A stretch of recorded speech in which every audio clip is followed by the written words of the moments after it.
Welcome back in one of the Bears Probably Plays YouTube channel. Today is Tuesday. It is April 29th, and we have not lost yet today. Member side. NBA is going right now, only took one play, and MLB, we have not lost today. Looking for the full sweep. Brent Rooker's the only one left, over 1.5 bases. Probably going to get one more at bat if we're lucky in that Athletics game. 2-1 right now. Please, Brent Rooker. Please. Actually, please, Athletics. We're in the top of the seventh. He just flew out to center. Tough. But we have 6 more outs. He's got to get 3 people on in the top of the 8th, top of the 9th for him to have a shot, or extras. It's 2-1. It's a close game. Athletics, first 5, get it done for us. Tyler, down the line, down the sideline. Right field, Brent Rooker on his horse. First to home replay, and it stands 2-0 in the first 5 innings for the Athletics. Shout out JP Sears, really good tonight. 7 strikeouts, 5 2/3. 5 2/3. 7 Ks, no walks, 1 run. Really, really good tonight. Also, the Athletics had a runner on base, the leadoff runner on base in all 5 innings. Patrick Corbin found a way to get him out of the innings for the 5, and it was going to be 5-5 if Tyler didn't come up clutch with that double. So, shout out to Tyler. 3-0. Tigers, first 5 money line, 3-2 final in the first 5. And the Astros now have 8. So that's why you take the first 5 with Jack Flaherty on the mound. Jack Flaherty gets a jump for us. 3-2 final in the first 5 man line for the Tigers. So 3-0 day. We're hot. We are 9-1 over the last 3 days. Hopefully, Brent Rooker comes through for us and we can go 10-1 over the last 3 days. Let's go over to FanDuel and take a look at the plays for tomorrow. Braves.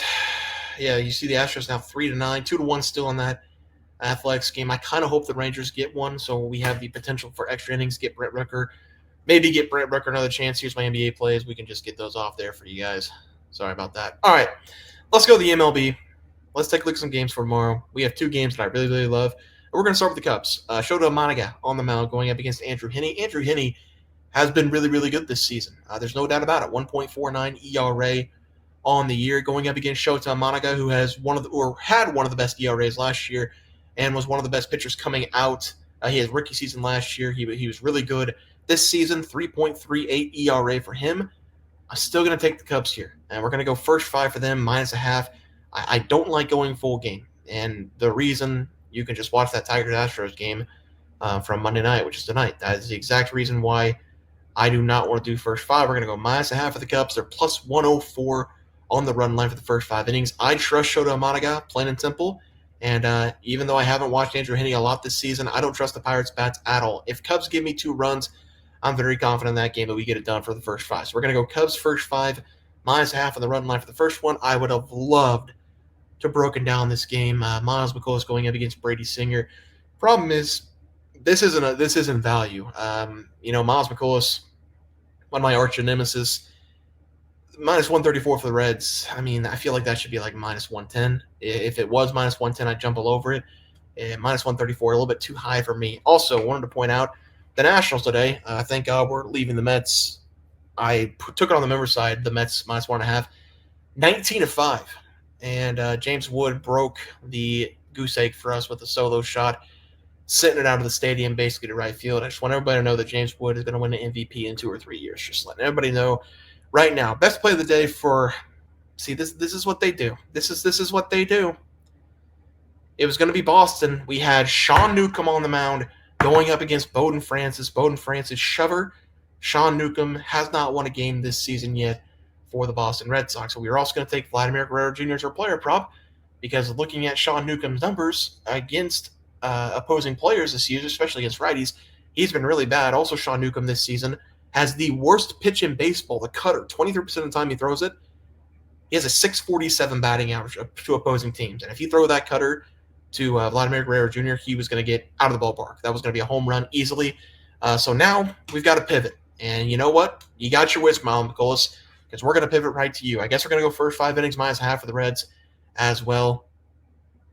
-113. That's not too bad. I would have loved to got that at plus money or just take the money line -110. But we're going to have to settle for the first 5. That's okay. Miles McCollum on the mound for the St. Louis Cardinals, coming in with above 5 ERA on the season, going up against Brady Singer, traded away from the Royals, one of our best starting pitchers from last year, Brady Singer. Didn't think he'd actually work out for the Cincinnati Reds as well as it has. He's been really good to start the season. Been banged up a little bit over the last 2 games, but we'll trust Brady Singer in this spot. Actually, you don't even have to trust Brady Singer if you want. The Reds bats, they got to stay hot. They've had these games where they score 1 run. They've had these games where they score 15 runs. So you never know what you're going to get with those Reds bats, but I have a feeling it's Miles McCollum on the mound. We should be able to hit around a Miles McCollum, especially because his slider this season has not been working. That's usually been the setup pitch for Miles McCollum. Because for Miles, I will give him a little bit of credit. That slider and fastball, they look almost exactly the same until they're about, 10 feet away from the plate, and then that slider just it veers off, and the fastball goes right where it's supposed to go. So if his control is on, I'll give Miles McCollum a little bit of credit. Slider works a little bit. Fastball, if it's on, it's on. But that slider, if it's not working, he's going to get tattooed. And he's been getting tattooed all season long. So I don't think we have any props in this game taking the Cincinnati Reds. So those are going to be the two plays on the game pick side. For the player props, again, we were going to go with Vladimir Guerrero Jr. for the pitching or for the batting prop tonight, but we're going to start, I guess, with the pitching prop. We're going to go with Tanner Bybee of the Guardians. We're going to go over the 2.5 runs for Tanner Bybee. Tanner Bybee this season, actually, I'll start with last season. Tanner Bybee last season was supposed to be the ace for the Guardians. He kind of was. He was a really good pitcher. He'd give up 1 or 2 runs occasionally over his starts. He'd have one really good start, then a 2-run game start, and he was okay. He was all right. This year, it's horrible. Every single time he's on the mound, he gives up 2+ runs. The Twins are coming into this game after putting up 11 on the Guardians today. Yeah, they put up 11 on the Guardians, 11-1 today. They beat the Angels twice by 5+ runs. They put up 5+ runs. Then they put the Angels in a blender about a week ago. I think it was Friday. Maybe it was Thursday or Friday. They scored another 11 runs against the Angels. The Twins have been putting bat on ball, and I love to see it, and they've been doing it early and often. So we're going to go against Tanner Bybee here, and we're going to take his over 2.5 runs for that play against the Minnesota Twins. Or against the Guardians. Or against the Minnesota Twins, sorry. For the batting prop, we are going to have to switch it up because we don't have Sean Newcomb on the mound. Garrett Crochet had his worst start of the season last start. Who did he play? Was it the Mariners? Might have been the Mariners. He actually fell off the mound. He was so bad. So that's kind of crazy for Garrett Crochet. He was coming in with a below 1 ERA, and then he got smacked in the mouth. We're gonna have to switch up the batting prop. I mean, the obvious choice for myself is Miles McCollum. And you know what? Because we're all here, we get the rare option of going to Baseball Savant and finding the exact player we want for the matchup going up against Tanner Bybee. So we'll go to Baseball Savant really quick. We'll go to Tanner Bybee. Numbers on the season, like I said, above 5 ERA, 5.19 ERA in the season, 1.46 whip, 26 innings pitched this year. Boy, oh boy, it has not been looking good for Tanner Bybee. What does Tanner Bybee not... I'm sorry, I need to share the screen so you guys can see Baseball Savant. That'll make it a lot easier for you guys probably to understand what I'm talking about. All right, here we go. Tanner Bybee. 13 innings against righties, 12 against lefties. Hits have been pretty even. 1.73 whip going up against the right side. Man, he's been bad against everything. Everything. Let's go see what Julian's stats are this season. It doesn't matter on the bats left. What are we hitting well this year, Julian? What are we hitting well? Fastball, not great. Changeup, not great. Doesn't matter. Okay, let's go to Buxton now. I always like taking top of the order players. You always get the extra at-bat, possibly. Sometimes it doesn't matter. Sometimes you're just looking for power. Look at this Pola. Look at the pole hitting by Byron Buxton this year. Holy hell. Let's get the splits really quick. Okay. So most of his home runs against righties, doubles against righties, all against righties. Right. Batting average a little bit lower, but power against the right side. Cutter. Okay, 286. Splits 1.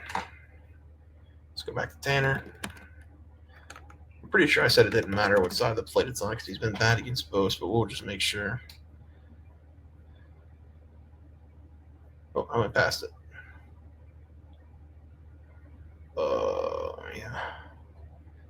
Yeah, he's been bad against most. All right, play is going to be Byron Buxton to go over 1.5 bases going up against Tanner Bobby. Usually hits on the 2-hole, if I'm not mistaken, for the Minnesota Twins. Usually it's I do a lot more than that, but since we're recording, we got screwed on the probable pitching. We're just going to go with Byron Buxton over 1.5 bases as the final play. Let's go take a look at the recap graphic for tomorrow. Sorry for the kind of weird breakdown tonight. Blue Jays first 5 money line going up against the Boston Red Sox. Man, we really can't really take that anymore, and so we're going to go with the Reds on the money line. First 5 going up against Miles McCollum. We have the Cubbies. Going to take them -0.5 on the run line. First 5. I don't know why it says -1.5. We're just off the rails on a Tuesday night. It's going to be -0.5 first 5 for the Chicago Cubs. Reds first 5 -0.5 going up against Miles McCollum and the St. Louis Cardinals. Not going to be Vlad Jr. It's going to be Byron Buxton over 1.5 bases going up against Tanner Bybee and the Guardians. Then Tanner Bybee over 2.5 runs going up against the Minnesota Twins. Holy hell, are your brains broken yet? If you guys enjoyed the content, please sure drop a like this video, subscribe to the channel below. See you guys next video. Hopefully it's a better breakdown. Thanks for watching.